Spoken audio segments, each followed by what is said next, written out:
भाई दिवाली ऐसा त्यौहार है ना, मतलब देख रहे हो बैठा हूँ यहाँ रूम में चेन्नई, पूरा पता चल रहा है एकदम कि आके बज रहे हैं यहाँ पे फेस्टिवल है। बाहर के नज़ारे तो बहुत ही अलग है, दिखेगा नहीं वैसे।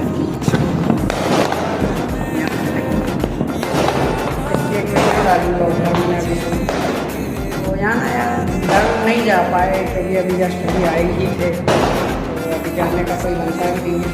तो भाई पूरा एकदम पता चलता है दिवाली है, बट ये है कि झालर वगैरह अपने यूपी की तरह और नॉर्थ इंडिया की तरह नहीं लगी है, लेकिन सेलिब्रेट कर रहे हैं सारे के साथ।